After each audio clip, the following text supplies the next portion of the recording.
Right back here on the GSMC Baseball Podcast, bringing our third segment here, which is going to be talking about the 21 to 30 portion of our power rankings, the last part of it. Of course, in the first two segments, we did numbers 1 to 10 and then 11 to 20. So, yeah, we'll be finishing off our power rankings here. Yes, these teams may be a little bit more uninteresting than the other ones, of course, as they're lower down on the list. But still, I think they're very fun. And, I'm very excited to talk about them. So, let's get into it. So, first off, starting this list at number 21, I'm going to be having the Cincinnati Reds. The Reds have had a very, very interesting year. Really, it's been plagued by injuries and underperformance, but they are getting some of their pieces back now. They did just get Novelli Marte back from PED suspension, which should be a big, big piece of their lineup. I know he had a very good game against the Cardinals last night as well, so that should be a big addition here. Of course, you lost some guys like that are important, like Matt McClain to start the year. Christian Encarnacion Strand is going to be out for the year, so obviously you have had some big injury disappointments, but again, a lot of teams have. There still is a ton of talent here. I mean, I like your pitching staff a lot. Frankie Montas is good. You also have Nick Lodolo, Hunter Green, who are very solid. So overall, there's a lot to like with this Reds team. Again, they've had a very unfortunate year. I thought they would end up winning the NL Central by a lot, but at the same time, just with all the injuries they've had, it really was impossible for them. I think that next year really is their year when everyone gets healthy, but still a lot to like on this team. Again, I think the infield of Marte and Ellie De La Cruz should be very exciting to watch. De La Cruz is one of the most fascinating, exciting players I've seen in baseball in a long, long time. Has some of the best speed I've seen. Is one of the best athletes I've seen in a baseball field, period. So he's always exciting to watch whenever he's out there and whenever you get a chance to watch him. So that really helps out this Reds team. Have a very solid bullpen with guys like Brent Suter, Alexis Diaz, Sam Moll back there, so that's good as well. So there's a lot of talent on this Reds team, just really been hit hard by injuries this year, and that is why I do have them here at number 21. Number 22, I am going to be having their division rival, the Chicago Cubs. The Cubs are a team I'll be talking about in the next segment, actually, so I'm not going to go fully too deep into them. But the Cubs still have a ton of talent, just been very underwhelming this year. And, be interesting to see what they do the rest of the year. But if you want to hear me talk more about the Cubs, they will be talked about for next segment, so we'll be doing that. 23 here, I am going to be having the Toronto Blue Jays. The Blue Jays are a team I did a full segment on yesterday, so if you want to hear me go more into that, please go ahead. But still, just like yesterday, this is a team that really is just so underwhelming. I think really has to just put it all together and just get their talent back on track. Have so much talented players on this team. I mean, just looking at the pitching staff, Yusei Kikuchi, Kevin Gausman, Chris Bassett, Jose Barrios, a ton of talent there. The bullpen, guys like Yimi Garcia, Jordan Romano. Offense, Danny Jansen, Vladimir Guerrero Jr., Bo Bichette, George Springer, Justin Turner, Isaiah Kiner-Falefa, a ton of talented guys here, but it's just been, very unfortunate year with the way they have not really been able to put everything together.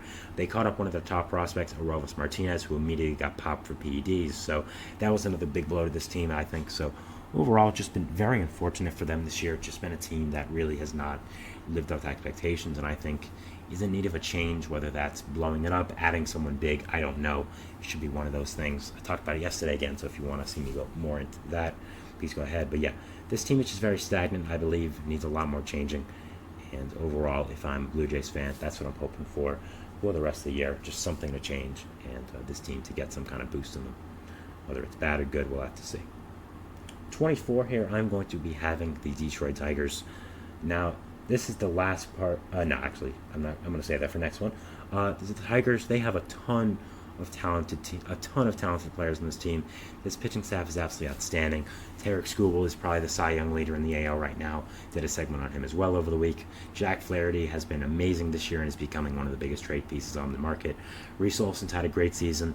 Kenta Maeda has been a solid piece. It's just they have not been able to put it together with the offense. I really thought this would be a year for the Tigers to break out with some of their talented young hitters like Riley Green, like Spencer Torkelson. But Torkelson has been sent down to the minor leagues. Some other guys like Colt Keith have not performed. Parker Meadows has been sent down. Riley Green's been great, but other than that, there's really been not much on this Tigers team when it comes to offense. Mark Canha has also been solid, but I'm sure he'll be traded by August 1st. So overall, this Tigers team is very talented, just have not been able to put it together because of the offense. The pitching is still outstanding, just been very unfortunate right now what's happening with them and what is going on with this team.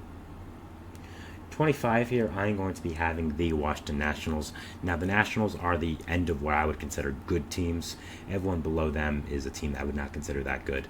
So, but yeah, for the Nationals, I did have them pretty high on this list at one point. Just, they've kind of fallen back down to earth. I still like a lot what they have in this team. I mean, I like their pitching core a lot. Actually, it's really developing into a way I really never thought it would. Mackenzie Gore, Josiah Gray. You also had Jake Irvin, Mitchell Parker, guys who have broken out a lot this year. So that's really solid. Pitching core, the hitting core is coming together with guys like Hubert Ruiz. CJ Abrams has been fantastic this year. James Wood just got the call up. I'll be talking about him in segment 5, so stay tuned for that. But yeah, overall, a ton of talented players on this Nationals team, and I just think there is a lot to be happy about if you're a Nationals fan going forward.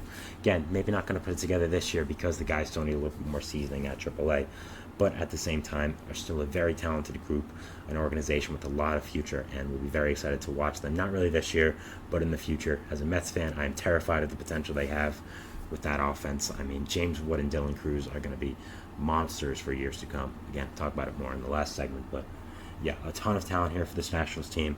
Maybe not both for this year, but in the future, they're going to be a problem. So this is where it starts to get bad. I'm going to be having a 26, the Angels. I've talked about the Angels before on this. They're not that good. They lost Trout. They lost Ohtani. Not much to like here. I've said this before, but I thought they would end up being a pretty good team this year with some of their young core coming through. Logan O'Hoppe, Zach Neto, Mickey Moniak, Nelson Rada. But unfortunately, have not been able. Nolan Schnuel had not been able to put it together. Unfortunately, and have been bad.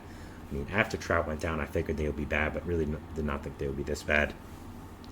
I wouldn't say they were a disappointment this year because, again, I didn't expect them to be that good. It's just I expected them to be better, but definitely have not been as good as I expected, and they are here at number 26. Really not much to like right now if you are a Angels fan. 27, I am going to be having the Oakland Athletics. I talked about them before. The fact they're not last on this list is very outstanding, and a props to them. They have some great talent like Mason Miller and Brent Rooker. Rooker should be gone by August 1st, and Mason Miller is someone to build around for the future, definitely. After that, there's really not much to like. I mean, you have some nice young pitchers, I guess. J.P. Sears is cool, I guess. Lucas Eckrig, if I'm pronouncing his name right, I apologize. If I'm pronouncing his name wrong, I apologize. He's also talented. He'll be gone by August 1st. So a ton of talent here on this A's team, but at the same time, still the A's still aren't that great. Organization is still not great. So overall, I am going to be having them here at number 27 with some other good teams. With some other bad teams, I'd say. Sorry, that's what I meant. 28, I have the Marlins. Marlins are horrible. They've sold off a lot of their team. They're going to continue to get worse as the trade deadline does approach.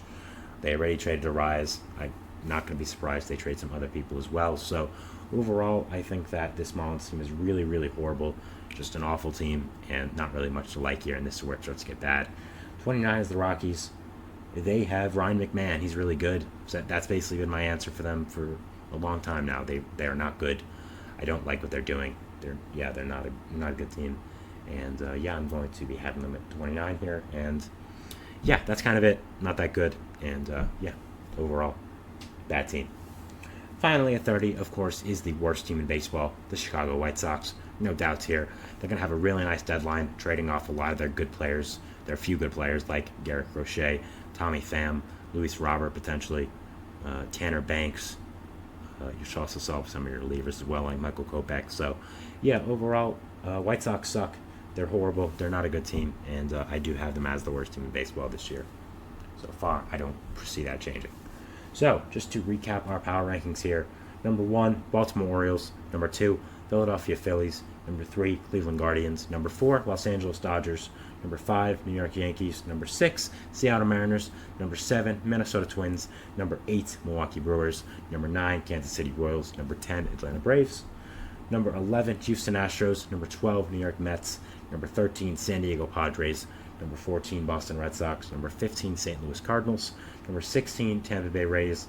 Number 17, Texas Rangers. Number 18, Arizona Diamondbacks. Number 19, Pittsburgh Pirates. Number 20, San Francisco Giants. Number 21, Cincinnati Reds. Number 2, Chicago Cubs. Number 23, Toronto Blue Jays. Number 24, Detroit Tigers. Number 25, Washington Nationals. Number 26, Los Angeles Angels of Anaheim. Number 27, Oakland Athletics. Number 28, Miami Marlins. Number 29, Colorado Rockies. And number 30, Chicago White Sox. So that is our power rankings for this week. Thank you so much for watching. Again, the power rankings. Please comment in the chat, on YouTube comments, whenever. Let me know what your thoughts are. So that was our third segment here, moving into our fourth segment now, which is going to be talking about the Cubs and their trade deadline approach. I did hint this before when going over my power rankings, talking about the Cubs, just talking about what I think is going to happen with them, what approach I think they should take, and just overall about them. So yeah, we'll get into that and we'll see you after the break. So thanks, Sam. Bye.